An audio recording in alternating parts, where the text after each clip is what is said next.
Typhoid জ্বর একটি ব্যাকটেরিয়াজনিত সংক্রামক রোগ যা স্যালমোনেলা টাইফি নামক ব্যাকটেরিয়ার কারণে হয়। এটি সাধারণত দূষিত খাবার বা পানির মাধ্যমে ছড়ায়। টাইফয়েডের লক্ষণগুলো সাধারণত ধীরে ধীরে দেখা দেয় এবং সময় মতো চিকিৎসা না নিলে তা গুরুতর হতে পারে। টাইফয়েড জ্বরের প্রধান লক্ষণসমূহ: উচ্চ জ্বর। টাইফয়েডের প্রধান লক্ষণ হল দীর্ঘমেয়াদী উচ্চ তাপমাত্রার জ্বর।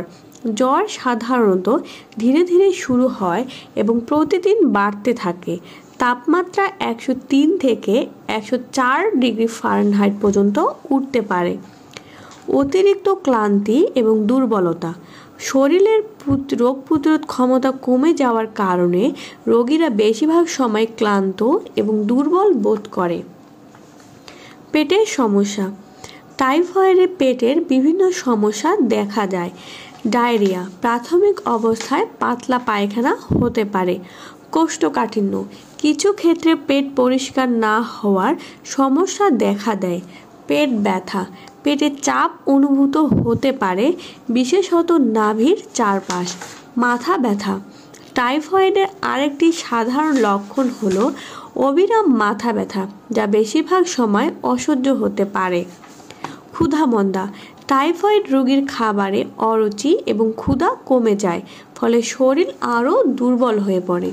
শরীরের ব্যথা ও জয়েন্টের ব্যথা। টাইফয়েডে পুরো শরীরের ব্যথা অনুভূত হতে পারে। জয়েন্ট এবং পেশিগুলোর ব্যথা রোগীর অস্বস্তি বাড়ায়। ত্বকের সমস্যা। কিছু ক্ষেত্রে টাইফয়েড জ্বরে ত্বকের উপরে ফুসকুড়ি দেখা দিতে পারে, যাকে রোজ স্পটস বলা হয়। এটি গোলাপি রঙের ছোট ছোট দাগের মতো দেখায়। স্মৃতি বিভ্রান্তি বা মনের অস্থিরতা।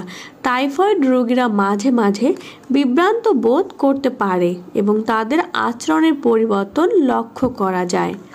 শুষ্ক কাশি ও গলা ব্যথা। টাইফয়েডের প্রাথমিক পর্যায়ে শুষ্ক কাশি বা গলা ব্যথা হতে পারে। লিভার ও প্লীহা ফুলে যাওয়া। অগ্রসর অবস্থায় টাইফয়েডের লিভার বড় হয়ে যায়, এতে পেটে ফোলা ভাব দেখা দিতে পারে। ধীর হৃদস্পন্দন। টাইফয়েডের সময় অনেক রোগীর হৃদস্পন্দন ধীরে হতে পারে, যা সাধারণ জ্বরের সঙ্গে বৈপরীত্যপূর্ণ। এটি রোগীর শরীরের প্রক্রিয়ায় প্রতি গুরুত্বপূর্ণ লক্ষণ। ঘাম বেশি হওয়া। টাইফয়েডে অস্বাভাবিকভাবে ঘাম বেশি হতে পারে, যা শরীরের উচ্চ তাপমাত্রার প্রতিক্রিয়া। মনোযোগের ঘাটতি দেখা দিতে পারে।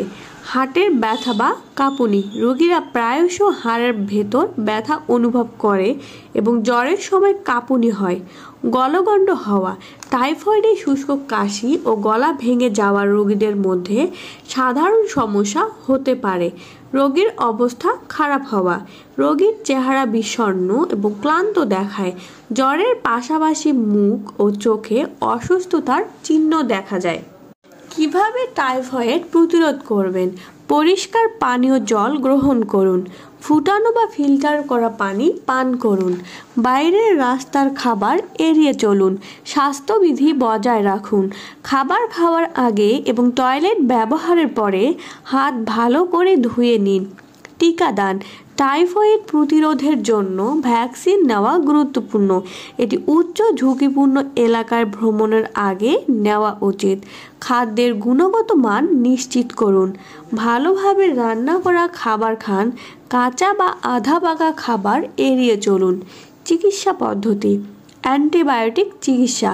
সঠিক অ্যান্টিবায়োটিক টাইফয়েড নিরাময়ে গুরুত্বপূর্ণ, তবে এটি শুধুমাত্র ডাক্তারের পরামর্শে নিতে হবে। পুষ্টিকর খাবার গ্রহণ। সহজপাচ্য খাবার যেমন ডাল, ভাত, স্যুপ খেতে পারেন। পেটের সমস্যা থাকলে মশলাযুক্ত খাবার এড়িয়ে চলুন। হাসপাতালে ভর্তি হওয়া। গুরুতর টাইফয়েডের ক্ষেত্রে হাসপাতালে ভর্তি হয়ে স্যালাইন ও ওষুধ গ্রহণ প্রয়োজন হতে পারে। টাইফয়েড জ্বরকে হালকা করে দেখবেন না। প্রাথমিক লক্ষণগুলো দেখলেই ডাক্তারের পরামর্শ নিন এবং সঠিক চিকিৎসা গ্রহণ করুন। আমাদের ভিডিওটি ভালো লেগে থাকলে অবশ্যই লাইক, কমেন্ট এবং সাবস্ক্রাইব করবেন। ধন্যবাদ।